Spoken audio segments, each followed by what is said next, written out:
Hebreus capítulo 12, do 1 ao 3. Quem encontrou diz amém? Amém. Continue com sua Bíblia aberta após a leitura, onde diz assim: portanto, também nós, considerando que estamos rodeados por tão grande nuvem de testemunhas, desembaracemo-nos de tudo que nos atrapalha e do pecado que nos envolve, e corramos, não esqueça disso aqui, com perseverança, ou a carreira que nos está proposta, olhando fixamente, ou olhando para o autor e consumador da fé, Jesus, o qual, por causa do júbilo, ou do gozo, que lhe fora proposto, suportou a cruz, desprezando a vergonha, e assentou-se à direita do trono de Deus. Refleti profundamente sobre aquele que suportou tamanha oposição dos pecadores contra a sua própria pessoa, para que não vos fatigueis, tampouco venhamos desanimar. Amém? Amém. O tema nosso é, o tema da mensagem, para quem nós estamos olhando? Estamos mesmo fixando os nossos olhos em Cristo? Como aqui diz, olhando para o autor e consumador da nossa fé? Quem nós estamos usando ou observando, tendo como nosso exemplo de fé, de vida, de caráter, de procedimento, de amor, de perseverança? Nós temos no nosso país, no mundo, mas falando do nosso país, os dias vão se passando e nós vamos descobrindo coisas, sabendo de coisas que balança as nossas emoções e sentimentos, maus exemplos, posturas hipócritas, comportamento de mau caratismo, enfim, imoralidades de diversas categorias. E se nós não soubermos exatamente para qual direção a gente olhar, a gente se perde, a gente se abala. Mas a gente só se abala, não é pela grandeza das ruínas que nós ficamos sabendo, não. A gente se abala é pelo tamanho da nossa fé, pela nossa pequenez. Porque se alguém estiver focado, não distraídos com as ilusões, maus exemplos, mau testemunho, a gente não se abala. Toda vez que alguém se abala, é porque deixou de olhar fixamente para Jesus. Não é que a luta é tão grande, a batalha é tão forte, e que eu acabei não aguentando. Não. Nada acontecerá à vida de um justo para abalar a sua fé, se não for por causa da sua visão em direção errada. O salmista Davi disse que aquele que confia no Senhor são como monte de Sião que não se abala, mas permanece quanto tempo? Para sempre. E nós às vezes somos abalados e usamos isso para justificar a partir daí um comportamento contrário da palavra de Deus, como que Deus fosse nos inocentar, ou dizer, eu concordo com você, você tem todo motivo para se enfraquecer ou desanimar. Deus jamais vai dizer, eu entendo a sua fraqueza, porque foi grande demais. A Bíblia diz que, por exemplo, isso é um tipo de tentação, o emocional, ou uma tentação sentimental, ou uma tentação espiritual. Aí ele diz assim, que Deus não deixa a gente ser tentado além das nossas forças. Aliás, com a tentação virá também o escape, o livramento.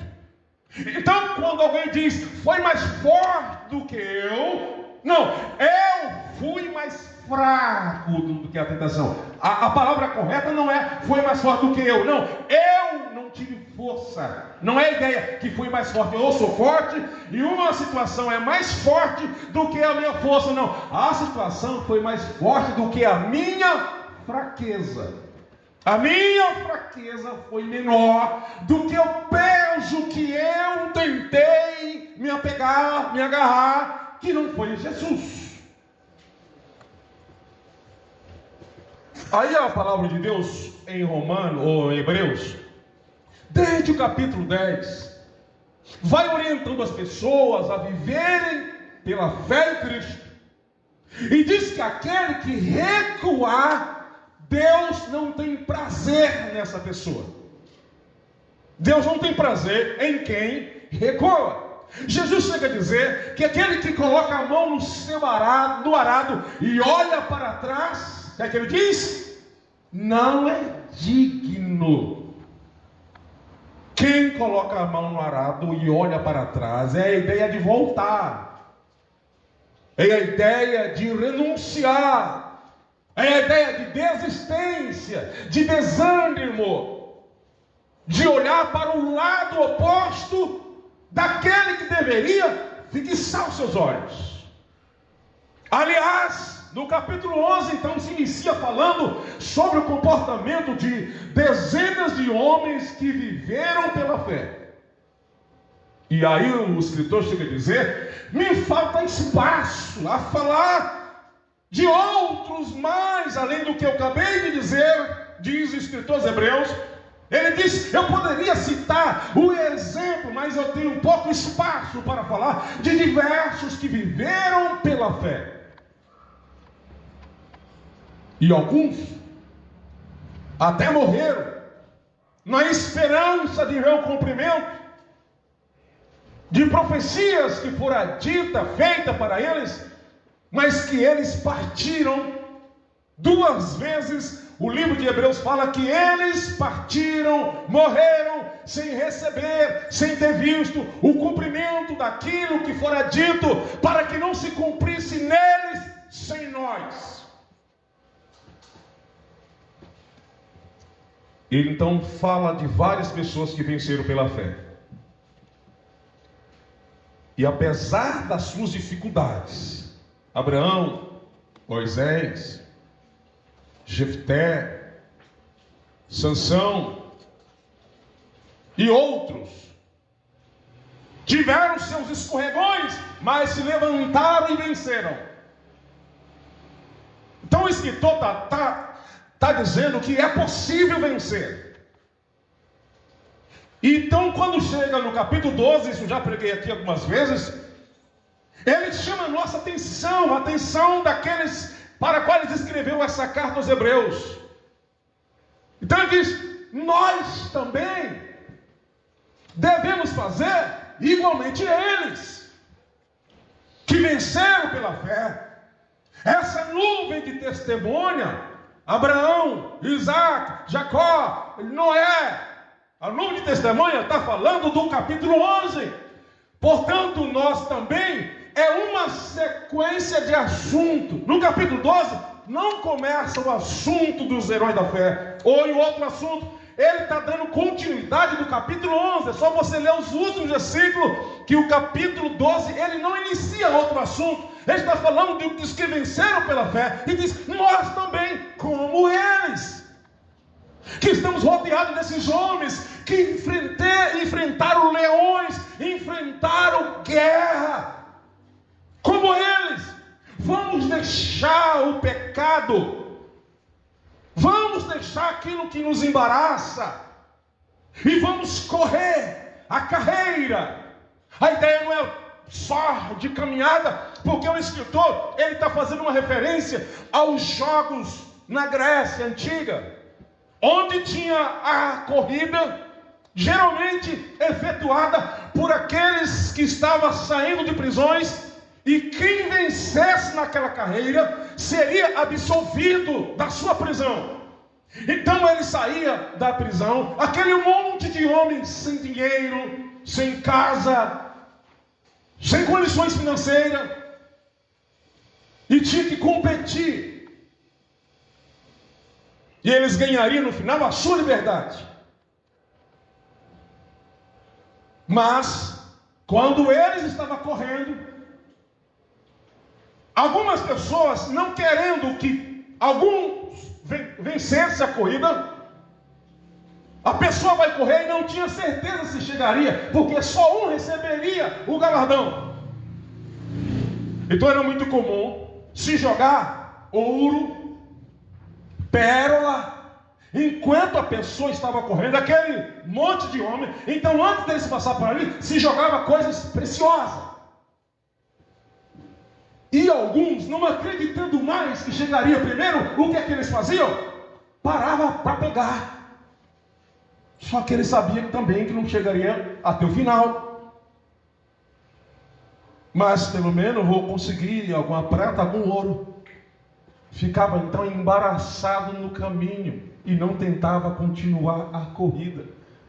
Aí a referência é: vamos deixar o embaraço que nos envolve, que de perto nos rodeia, mas não só as coisas comuns dessa vida que nos envolve, também o pecado. Vamos deixar essas coisas para trás. Assim como os heróis da fé do capítulo 11 deixaram as nuvens de testemunha, que como que estivesse num anfiteatro, numa arquibancada, nos assistindo correr. Vamos fazer que nem eles, olha para lá, olha para o Antigo Testamento. Eles é como que estivessem nos observando, um exemplo, como que estivessem nos assistindo. Nós agora, na atualidade, o escritor dos Hebreus queria dizer: vamos fazer que nem eles, que venceram e estão agora na expectativa, quem é que vai chegar? Então vamos deixar o embaraço, cuidado com a prata, cuidado com o ouro, no curso do nosso caminho, na nossa estrada.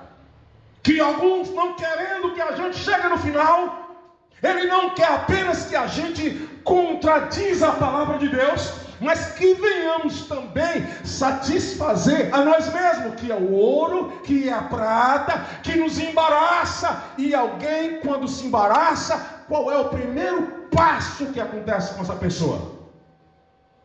O que é que acontece com a gente quando a gente se embaraça? Cai. Cair, pecar. Deixemos o embaraço, que ele por si só não é pecado, não é nada de errado. Aquela pessoa naquela corrida, pegar o ouro, ele não estava cometendo nenhum delito, mas também não chegaria no final, não venceria a corrida. Ele não acreditava que seria capaz, porque já tinha alguém na sua frente. E muitas vezes somos nós assim. Achamos que não somos capazes de chegar onde Deus tem para nós um propósito final, e a gente vai se embaraçando nessa vida. Lembra da semente do semeador? Presta bem atenção. Onde uma parte da semente caiu à beira do caminho. À beira do caminho, não a semente. Representa o coração daqueles que ouvem a palavra de Deus. O coração recebe a palavra entra no coração, mas por não entender, vem o diabo e tira. Jesus mesmo deu a interpretação da parábola. Mas tem aqueles que é a terra cheia de pedras, que recebem com alegria a palavra e fala: pastor, pode contar comigo, eu sou crente para rachar, eu sou crente para valer, pastor, estou aqui, ó. O que é que tem aqui na igreja para fazer? Pode deixar que eu faço, eu estou com o Senhor, pastor. E pastor sabe muito bem que a gente passa muito por isso. Toda igreja que a gente passa tem aquele que, eu digo, até quando vai conseguir? Mas a gente não vai dizer não. A pessoa: estou aqui, pastor. E de repente vem as perseguições, vem as críticas, vem a discordância, Sempre tem aquele irmãozinho na igreja que gosta de fazer comentário. Ele vem da Globo, da Record, não é, do SBT. Tem aquele irmãozinho que é um repórter da Globo, que vê tudo o contrário do que está acontecendo e é um matador de almas. Sempre, dificilmente a igreja não tem. E começa a criticar. A pessoa sabe daquilo, mas pastor, eu só errei a segunda estrofe do hino. Fiquei sabendo aí, pastor, que o irmão está falando, zombando de mim. Falaram, pastor. Até de uma maneira de orar, pastor. Estão falando que quando eu oro, eu falo muito no diabo. Então, pastor, eu quero ficar no meu cantinho, pastor. Não quero oportunidade para nada, porque eu não aguento mais, pastor. A semente, a terra cheia de pedra, que recebe com alegria, mas por não ter raiz, porque as pedras não deixou, que são as perseguições, logo desiste. E tem aquela semente, o problema não é a semente, que a semente é a palavra de Deus. Aquela terra que tem muitos espinhos, que é aí onde fala dos embaraços. Quais são a terra que tem espinho? Diz que são as riquezas, as coisas que atraem, que são atrativas, o lucro, a vantagem desonesta, o pacto com as pessoas do mundo, a amizade com as coisas dessa vida. Às vezes não está fazendo nada de errado, mas se embaraça com as fantasias e as distrações. Não desvia, mas também não frutifica no reino de Deus. São os embaraços. Por isso, deixamos o embaraço e o pecado que de perto nos rodeia e fazemos o quê? Corramos para o alvo. Quem é o nosso alvo? Quem é o nosso alvo? A Bíblia diz que aonde estiver o vosso tesouro, aí estará também o vosso coração. Quem é o nosso tesouro? O nosso maior tesouro? Jesus. Então quem está olhando para Cristo, ele não olha para a esquerda, nem para a direita. Quando a gente se embaraça com as coisas dessa vida, é porque estamos olhando para a direita ou para a esquerda. Então nós temos que olhar para Jesus. Por quê? Porque Ele é o autor e consumador da nossa fé. É Ele que nos concede fé. É Ele que aperfeiçoa a nossa fé. Por quê? Aí presta bem atenção, diz assim, olha, olhando fixamente para o autor e consumador da fé, por causa do júbilo que lhe fora proposto, vai pegar o exemplo de Jesus, suportou a cruz, desprezando a vergonha, assentou-se à direita de Deus. Jesus sabia do sofrimento que ele passaria na cruz, sabia do desprezo que iam fazer com ele, cuspir, bater no rosto, com seu olho fechado e dizer, diz agora, quem de nós te bateu? Deixou Jesus despido. Para a nossa cultura, ficar nu, para algumas pessoas é uma grande coisa, mas para a cultura judaica, estar em público, sem o paletó, a expressão é, o rei ficou nu diante do povo. Fulano banou nu diante da nação. Não era nu, pelado, que nem as pessoas ficam de roupa íntima. Não, na linguagem bíblica, nu é tirar as roupas reais, as roupas principais. Mas no caso de Jesus, não foi a roupa principal. Deixou ele nu, quase que 100%. Imagina como Jesus não se sentiu, se fosse na cultura de hoje. Algumas pessoas, alguns irmãos, obreiros, pastores, não achariam tão ruim, porque alguns já andam nas redes sociais por aí, só de tanga, só de cueca, só de sei lá, só o sangue de Jesus tem poder. Mas Jesus, na cultura dele, aquilo era muito vergonhoso.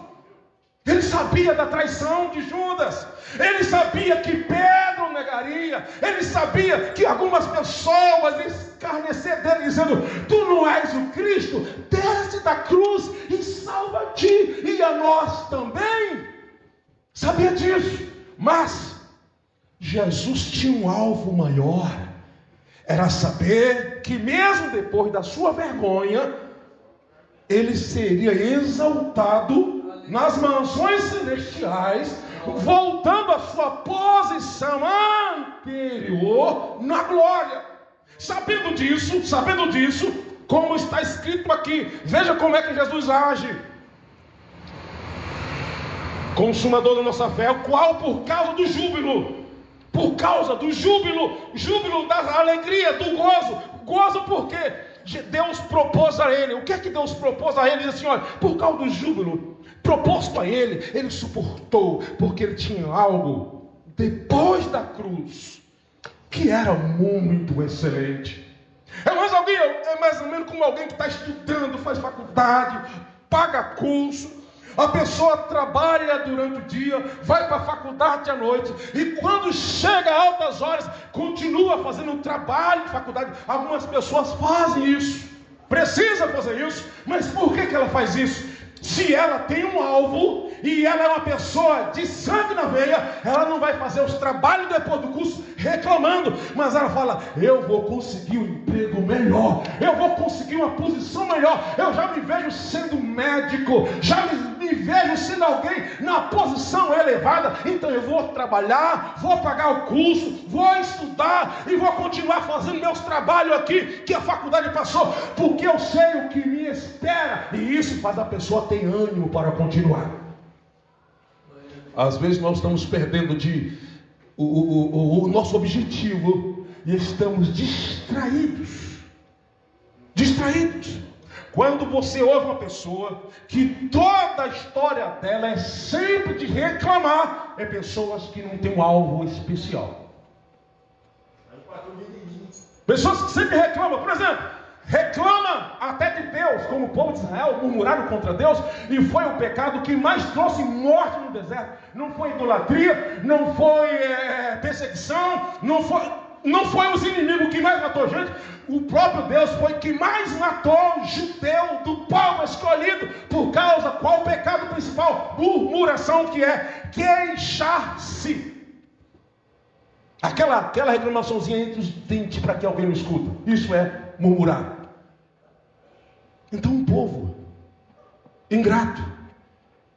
Mas quem tem o alvo? Se o povo de Israel, quando saíram da Babilônia, saíram lá do Egito, se eles imaginassem chegando na terra prometida da forma que Deus descreveu para eles, sabe o que acontece? Eles não viveriam murmurando tanto contra Moisés e contra Deus. Por quê? Eu não vejo a hora de chegar na terra prometida. Olha, a terra que manda leite e mel. Mas eles não tinham essa visão. Sabe o que eles falavam? Moisés, não foi isso que a gente te falou. Não era melhor morrer no Egito? Pelo menos lá, Moisés, a gente tem cebola, a gente tem pepino, a gente tem alho, e tem lugar para a gente ser sepultado, Moisés. Para que trouxe aqui para o deserto? Para a gente morrer aqui? Não tem na onde a gente ser sepultado, Moisés. Deus ficou tão zangado que falou, Moisés, esse teu povo, Moisés, chega uma hora que Deus nem falou, meu povo, esse teu povo, Moisés, eu vou matar, eu vou eliminar esse povo. Aí Moisés falou, Deus, não faça isso. O que vão dizer do Senhor? Que o Senhor trouxe a gente aqui para matar no deserto? Tá bom, Moisés, tá bom. Mas Deus matou alguns deles. Não eram os estrangeiros que estavam entre o povo que mais morreu, porque tinha alguns que foram com ele de outras nações que era levada também para o Egito. Naquela época era muito comum escravizar outras nações, mas era o próprio povo escolhido de Deus. Então, queridos irmãos, nós precisamos olhar além do nosso nariz. A gente fica focado muito nos fracassos, nossos fracassos das pessoas, e aí a palavra que diz viver pela fé perde o sentido. É viver na dependência de Deus. É tomar decisões sabendo que Deus está aprovando elas. E quando a gente diz sim, do céu Deus diz amém. Amém quer dizer, é um dos significados, não é só isso que significa, mas tudo bem. Assim seja, vou te abençoar, meu filho, porque você aprendeu a depender de mim e não se embaraçou com as situações, com as dificuldades que vêm. Todo mundo passa dificuldade, algum tipo de dificuldade, todo mundo passa, até algumas que a gente não está notando que está passando por ela. Dificuldade para orar, essa que mais tem, né? Dificuldade de ler a Bíblia, dificuldade para vigiar. tem gente, quando vê, já falou, quando vê, já fez. Quando vê, já foi, quando vê... Vigilância. Não tem vigilância para comprar. Compra aqui, não precisa. Vai aonde? Nem pensou primeiro as consequências de ir lá. Isso é não estar atento. Quando vê, é envolvido. Porque o embaraço e o pecado, presta bem atenção, o embaraço e o pecado no mundo espiritual, não precisa você ir até ele. No mundo natural, muitos deles vêm até você. Mas no mundo espiritual, no mundo natural, você se enrola com ele, você vai. No mundo espiritual é diferente. Quando você menos percebe, ele vem até você com aquela musiquinha ungida nos ouvidos, e você fala, é de Deus isso, e depois descobre que a coisa não tem nada a ver de ungir de Deus, coisa do capiroto e dos seres humanos cruéis, usado pelo mal, ou pelo próprio coração também. Então nós estamos embaraçados, porque o ser humano é cheio de limitações. O ser humano precisa policiar a si mesmo, disciplinar a si mesmo. E o ser humano precisa de acompanhamento extra no nível humano.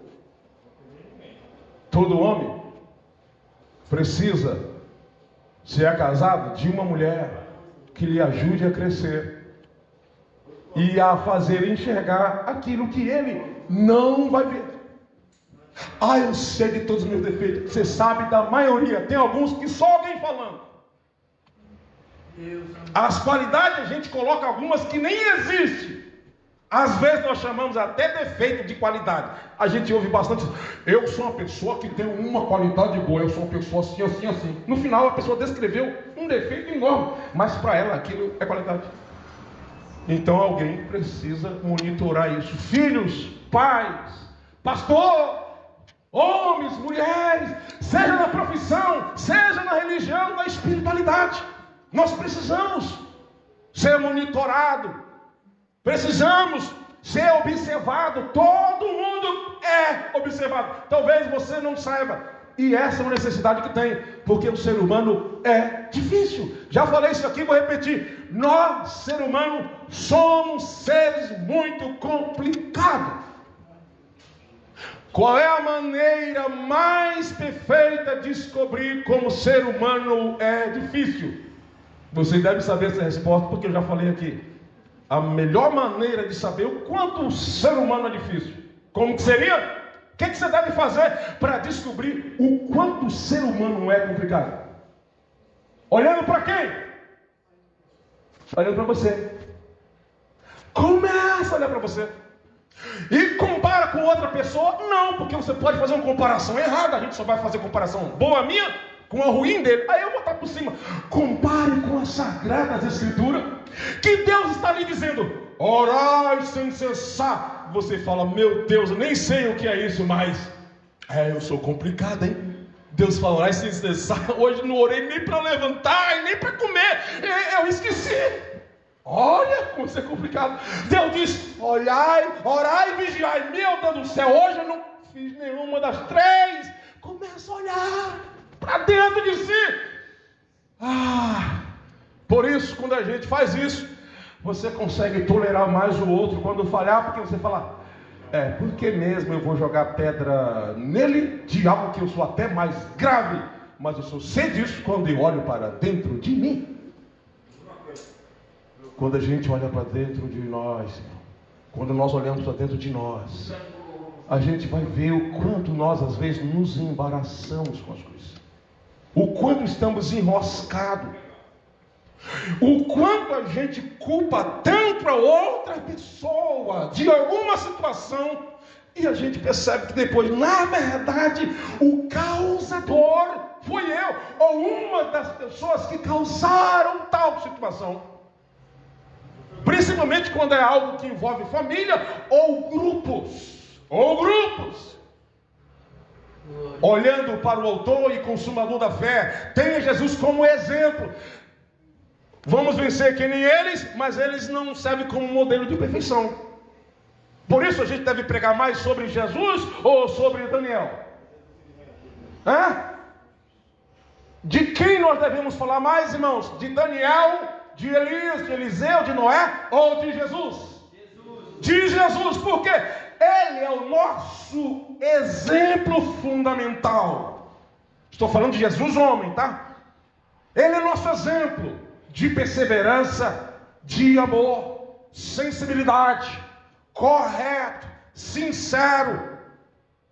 Na hora que precisa chutar as bancas no lugar santo, onde estão fazendo covil, ali, roubadores, precisa fazer, então ele vai e faz. E quando ele precisa dizer, vem aqui que eu quero te acolher debaixo dos meus braços, ele fazia.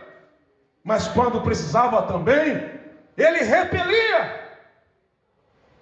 Ele sempre acolhia, quando ele mesmo disse: os que vierem a mim, de maneira nenhuma os lançarei fora. Mas quando chegou no templo, ele fez um monte de gente: sai fora daqui, se manda cambada de ladrões.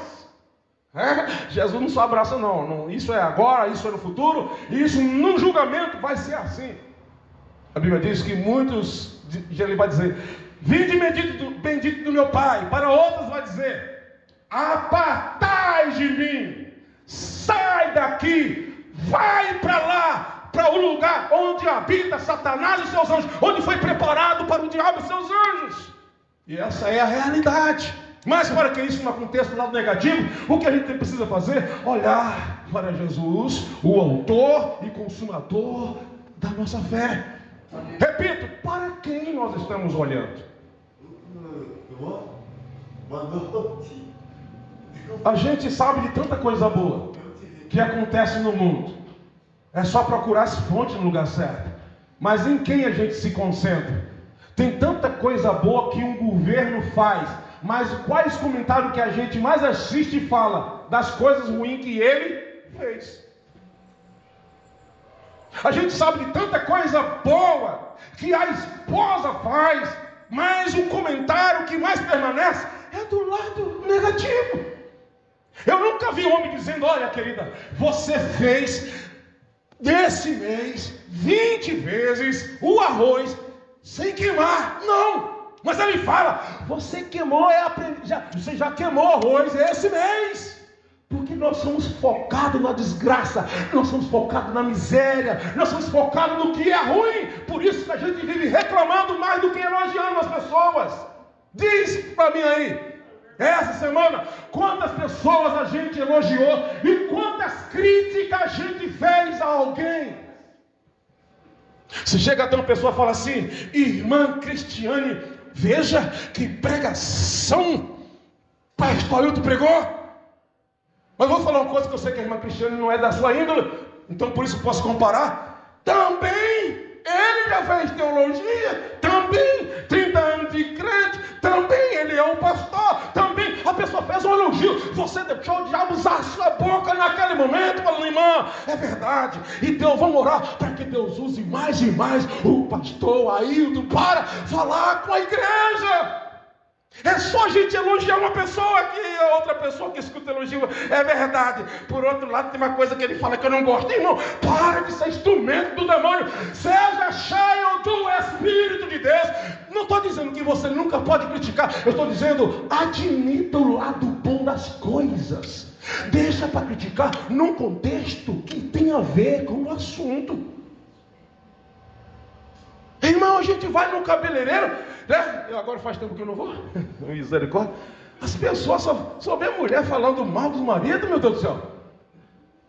Só vê uma mulher falando mal dos filhos. Que negócio é esse? Será que a pessoa é só ruim, não tem coisa boa? É só ver a pessoa falando: os pastores são todos igual, mulher são tudo igual. Mas isso é um coração infeliz, que não tem nada definido na sua vida. Mas quem ora olha para o autor e consumador. Faz que nem Paulo, que teve um momento que ele disse: fulano de tal não serve para ir nessa missão comigo, mas depois ele voltou atrás e disse: traz ele para mim, porque ele é muito útil para o meu ministério.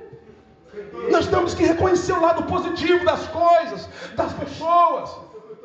A pessoa compra um carro, só fala mal do próprio carro que tem, só traz maldição para a sua vida. Você sabia disso? As pessoas que vivem só falando em demônio, atrai demônio, que só falam mal de algo, sendo que tem um lado bom, só atrai coisa ruim para a sua vida. Então vamos reconhecer o lado bom da vida. Tem sua luta, tem sua batalha, tem a sua guerra, mas tem no final, Deus tem um galardão para nós. Ele tem, apesar do sofrimento, não dá para se comparar com aquilo que Ele tem reservado para nós. Deus tem. Isso mata toda pessoa que não reconhece o lado positivo das coisas. Pode observar. Presta atenção na coisa que eu vou falar para você aqui. Toda pessoa que só vive reclamando, estou falando de crente, pode observar que é uma pessoa fria, gelada, calculista, que fica só medindo o erro de alguém e tem uma grande dificuldade em elogiar. Porque isso é uma visão distorcida da realidade. Quando chegar em casa hoje, qual é a primeira coisa que você vai perceber? É o lado bom da sua residência? Ou só ficar falando que está pingando, ou ficar falando que a fechadura da porta está engastando, ou você vai falar que o carro está com o escapamento furado, e quando chegar em casa vai falar do cachorro do vizinho que fica só latindo alto te perturbando. O que é que você vai enxergar primeiro? Depende do seu olhar para as coisas. Tem coisa que nos incomoda, mas apesar disso tem um lado positivo, irmãos. Ninguém tem o prazer de sofrer na vida que olha para coisa ruim e você dá o nome de coisa boa. Não é isso, estou falando que nessa vida tem um lado positivo. A gente fica se embaraçando com tantas coisas. Você tem lá uma roupa que você foi usar hoje e você falou não serviu. Ficou chateado que eu queria com um vestido rosa. Olha para o guarda-roupa, o tanto de roupa que serve, mas você só fica falando daqui não serve. Onde está a gratidão? Tenha gozo em saber, Jesus, obrigado, que tem nesse Brasil mulheres que têm apenas um vestido, que tem mulheres nesse Brasil que não tem nenhum sapato, tem pessoas nessa vida cheia de enfermidade, em uma cama, sustentado pelo um oxigênio na sua boca, mas essa pessoa está lá dizendo: como eu gostaria de cantar, como eu gostaria de louvar, como eu gostaria de dobrar meu joelho e orar. Ela está lá e não está reclamando dos médicos que são, diz eles que são ruins, não está reclamando do frentista, não está reclamando do estacionamento. Tem gente que reclama até do hospital, até do estacionamento do hospital a pessoa faz uma história. São pessoas infelizes na vida, com as emoções cheias de doenças. Olha o lado positivo na vida. Não se concentre só na pedra que está no sapato, porque às vezes elas vão te levar a andar mais rápido. Tudo contribui para o bem daquele que ama a Deus e são chamados para o seu decreto. Igreja do Santa Lúcia, chega de reclamar de tudo, do pastor da nossa cidade, das irmãs, dos porteiros, dos obreiros do púlpito, do som da igreja, da bateria. Chega, nós precisamos ser gratos a Deus, dizer: Senhor, tem gente fazendo culto debaixo de um pé de árvore, na chuva. Tem gente que não tem nem igreja nessa cidade, como eu já morei em cidade que não tinha uma igreja, mas chega na igreja, chega numa casa, chega num buraco qualquer, adorando a Deus e falando em mistério. Olhe para o lado positivo da vida, porque aí as dificuldades não vão te parar. Senhor, olha, estou sofrendo aqui, me ajude em oração, estou com essa dificuldade. Apesar disso, Deus tem me abençoado grandemente. Entenderam? Um carro que só vive dando problema, mas apesar disso me sustentou até agora. Como é que a gente está olhando para a vida, irmãos? Embaraçados, focados em quê?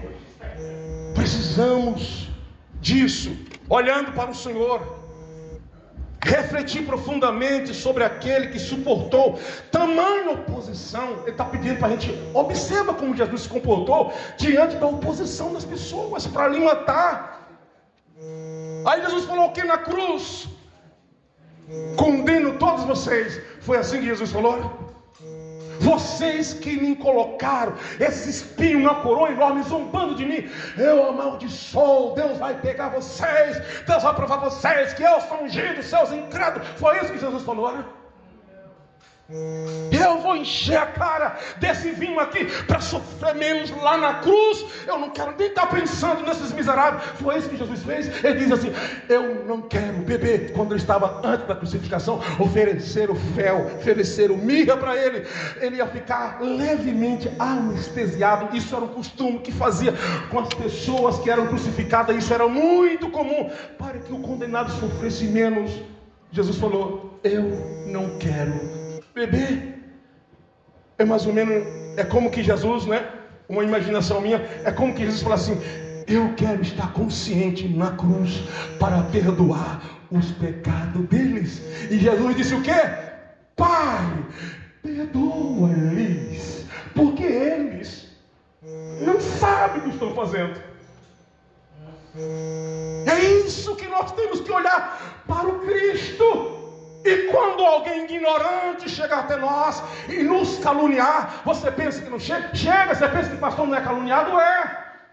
Imagina essas tantas coisas de notícia ruim que está acontecendo por aí. Você ouvir alguém falando assim: todo pastor é igual, está dizendo que você é ladrão. Você acha que o pastor não sente doer isso? De ver que as pessoas também não confiam em você, porque aconteceu com tanta gente e desconfia de você. Você não pode comprar nada que tem um valorzinho a mais. Logo vai pensar: é só o pastor chegou aqui para pastorear, já mudou de carro. Você acha? Pergunta para os pastores. O caderno de parcela que está lá, ele lutando para pagar, e tem alguém pensando que ele pagou à vista, diz: olha aí, ó, já chegou aqui na igreja com fusquinha, com 2 rodas e meio, já comprou, foi um Honda. E aí, isso sim que é julgar de forma condenatória. Irmãos, vamos olhar para Jesus. Olha para o Cristo, porque se você olhar para o pastor Ailton, você pode se enfraquecer, porque uma hora ou outra eu vou te decepcionar. Como pastor, eu sei que o Senhor vai me decepcionar. Olhe para você mesmo, porque eu sei que uma hora ou outra você vai também me decepcionar. E eu não estou aqui procurando gente perfeito, e nem tampouco você procurando um pastor perfeito. Você está aqui olhando para Jesus, e se o pastor pecar, você vai perdoar, vai abraçar e vai dizer: eu te amo, meu pastor, como Jesus me amou. Porque só tem capacidade para amar alguém que erra consigo mesmo é quem sente o amor de Deus por sua vida. Por isso tem que olhar para mim. Só de olhar pelos caminhos que eu já trilhei, falar o que eu falei, fazer o que eu fiz, e hoje sentir a presença de Deus e ter certeza que Ele está habitando em mim, Ele não foi embora. Isso é perdão de Deus. Por isso eu também tenho perdão para o irmão. Quem aqui tem o Espírito Santo? Amém. Levanta a sua mão e glorifica o nome do Senhor. É por isso que você consegue perdoar. É por isso que você consegue superar. Tem coisa que entala na garganta, você bebe um pouquinho de água do rio da graça e aquilo desce, e daqui a pouco você nem está levando mais em consideração. Isso só pode fazer o Espírito de Deus. Só pode fazer o Espírito Santo. Olhe para Jesus, que suportou as nossas tamanha oposição dos pecadores contra a sua própria pessoa. Se a gente observar Jesus, que suportou tudo isso pelo aquilo que Deus tinha para ele, para que não fatigueis e não fiquem desanimados. Uma pessoa chegou para mim essa semana e falou assim: pastor, tem hora que eu fico desanimado, pastor. Quando eu vejo tanta coisa que está acontecendo lá, não sei na onde, a religião está lá no Pernambuco, eu fico desanimado. Eu não dei um sermão para a pessoa, conversei com ela também sem discordar, porque a gente tem que ter sabedoria. Mas é o reflexo nosso olhando para os homens. Nós somos muito fracos, porque a gente copia muitos defeitos das pessoas do que as qualidades. Já observou? Observe se o pastor chega sempre adiantado na igreja. Dificilmente alguém chega adiantado só porque o pastor chega. Mas deixa o pastor começar a chegar às 7h35 para você ver. E ele nunca poderá dizer nada, porque alguém vai dizer: eu gravei que o senhor veio 59 vezes e meia, chegou atrasado, vai até contar as vezes. Eu não sou bobo, irmãos. A gente já pastoreou algumas igrejas, a gente já viu de tudo entre nós. E algumas delas se repetem em todo lugar. Então, queridos, para a gente não ser vencido por as coisas, tem que fazer como Jesus fez. Olhar para o além. Olhar para os resultados. Olhar para o que Deus tem lá nas mãos. Paulo disse, repito, as tribulações momentâneas que nós temos aqui não são para comparar aquilo que Ele tem reservado para nós. Diz aí para o seu irmão: Deus tem galardão para nós. Deus tem. Então sofra o agravo, como diz o apóstolo Paulo.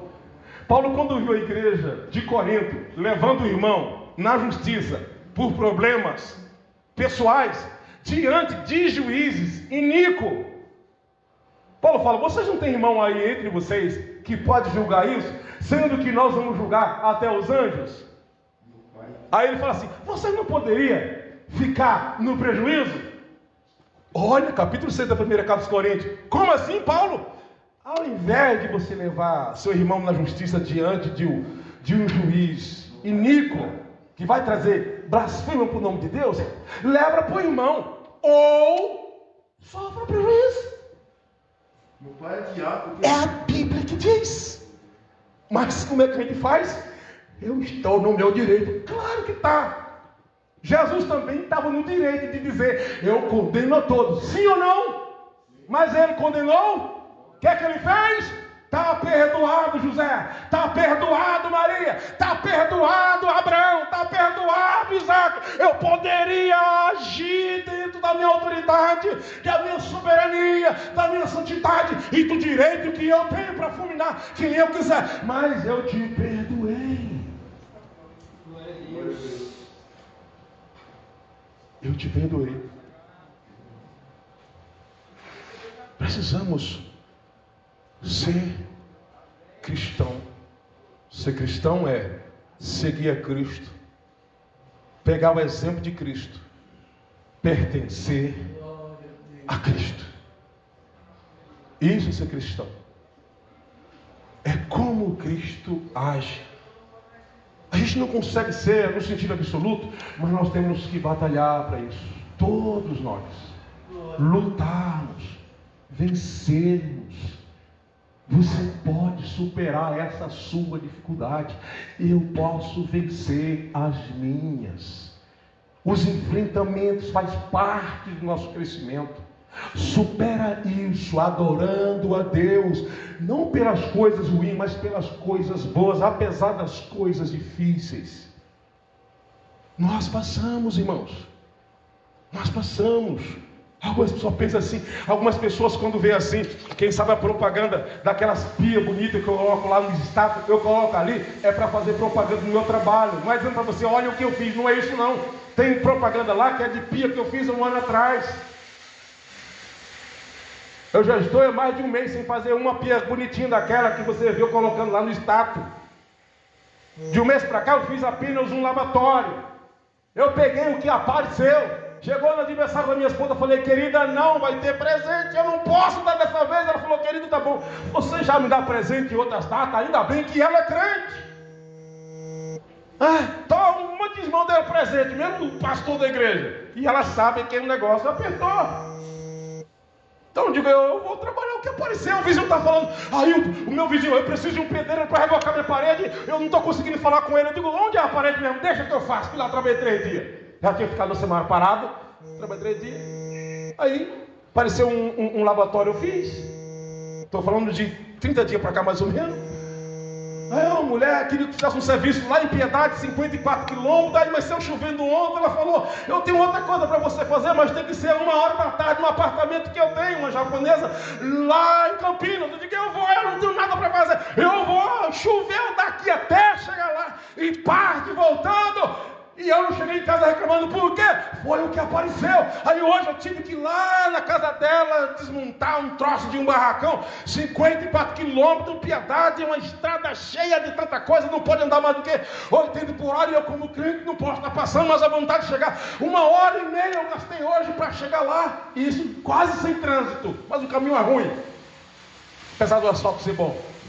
Eu digo para vocês, se fecha a porta de um lado, Deus vai abrir do outro. E eu já até imagino que em janeiro tudo vai melhorar para a minha vida. Então eu começo a me alegrar em Deus. Então se alegra. Se alegra. Está desempregado? Se alegra. Fique de pé.